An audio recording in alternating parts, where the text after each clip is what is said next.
Hello everyone, this is Ryan Ray, and this is the 4th episode of my video series, The Next Act, where I interview accomplished professionals, entrepreneurs, and builders who are looking for their next act, whether that be their startup, in their career, or just professional life.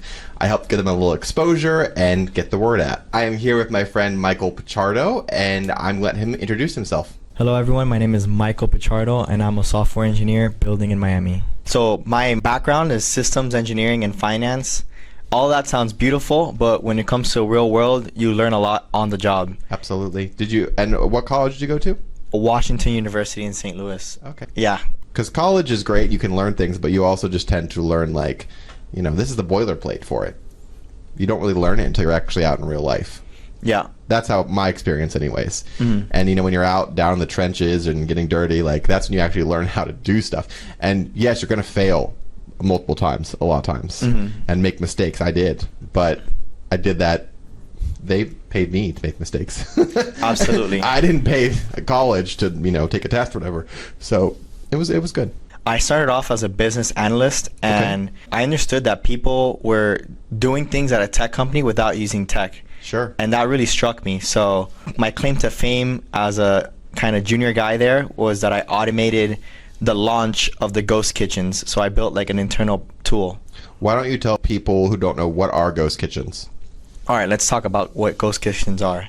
So during the pandemic, people were not leaving their houses. And so people were ordering food online, right? And this is through your normal apps like Uber Eats, DoorDash, etc. And so there was this trend where people were launching these delivery-only brands.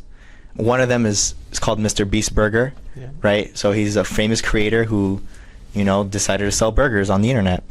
And so Reef tried to create these ghost kitchens where you can have multiple brands within the same kitchen. And there's other companies that do that as well. What are your skills? What do you like to do? And where do you want to go? All right, that's amazing. So my skills are I can code, but I also think I'm a great communicator and kind of team player. So your second question is, what do I want to build? Yeah. I'm still figuring that out. I think we all are, by the way. Like you said, I'm 35 and I don't really know what I want to be when I grow up. So. Yeah. But I do know that I have an itch for problem solving. And I get extremely excited when I can build something that just solves a major pain point for someone.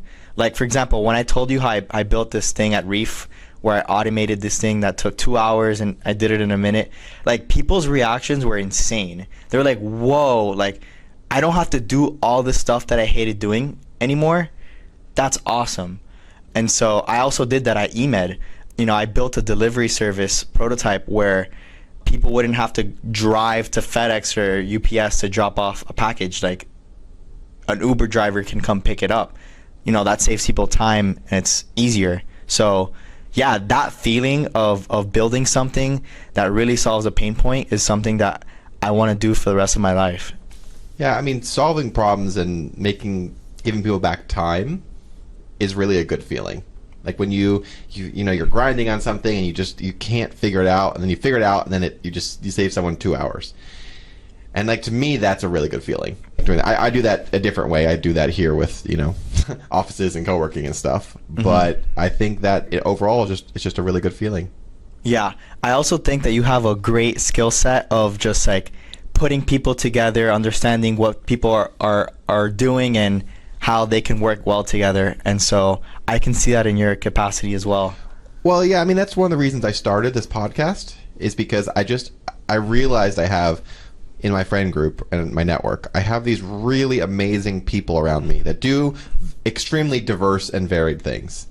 But a lot of them are accomplished. They've had companies, they've worked at big companies, but they want to find their next thing. And I think a lot of people just don't know where to even start. And so one of my skill sets is that it's sort of helping people figure out, okay, you should look here. I'm not telling them what to do. I'm just saying this I think is the general direction that you should go in. And that's sometimes all people need to really get a push in the direction, oh, I should go be a engineer at X, Y, and Z, or I should start this company or talk to this person. Like that is what I do, and I enjoy it. So that's really the reason I started this podcast. But I also think it's outside of the podcast as well, like, and you're just and that's it. It's like, I've done it for the past 3, almost 4 years now in Miami, and I really enjoy it. But I was like, how do I take this to the next level? How do I get these people exposure? How do I get them actually into jobs, into opportunities? And I'm like, I'm not trying to be a recruiter, because I would not want to do that. It's not a job that I want. But I like helping people find what they need. I also think you like sharing stories too. Absolutely. Yeah. I do marketing, and I love storytelling. And if you really think about it, everything in life is stories and narratives. And one of the interesting things that I don't think most people realize is that every single one of us has a public narrative. What people think of us, when you say Ryan Ray or Michael Pichardo, they think of something. They think of a story in their head. And the real interesting thing is, even if you don't make an effort to have a narrative, you already have one. Do you want to control it, or do you want to let the streets run wild with the narrative that they made for you? Yeah. So I do some consulting on the side, and I help people sort of figure out what their narrative is. Like, what are you trying to do? What do people think of you? What are you known for? Whoa, I eat the microphone. So yeah, so that is what I like doing, and this podcast grew out of that, because I want to help people find their narrative, find their opportunity, and really go on to their next act.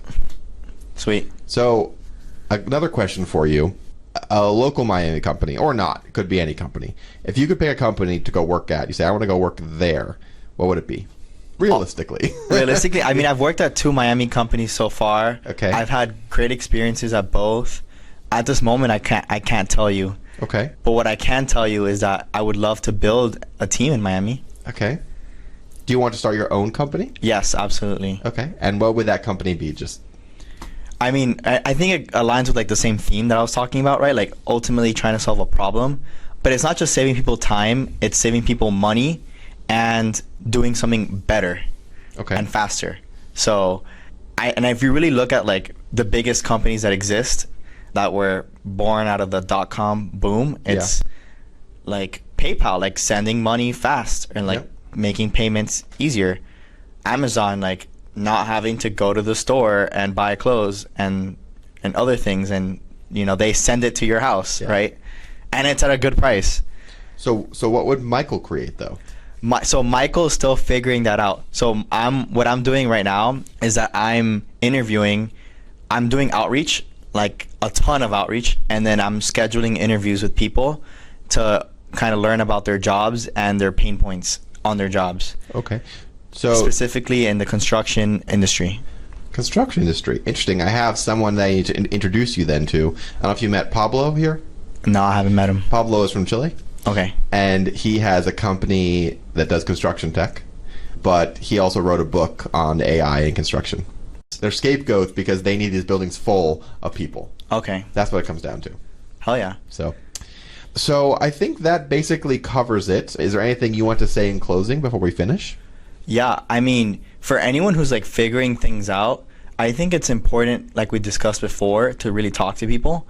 Even before I got to this moment where I have the skills and just overall knowledge to where I feel comfortable to really do something, I've spent 3 years, going to the happy hours, meeting people who are doing what I want to do and really understanding things. And I've learned cool things that I haven't learned at like my job, like LinkedIn outreach. Like they don't teach you this at school, but it's actually very important.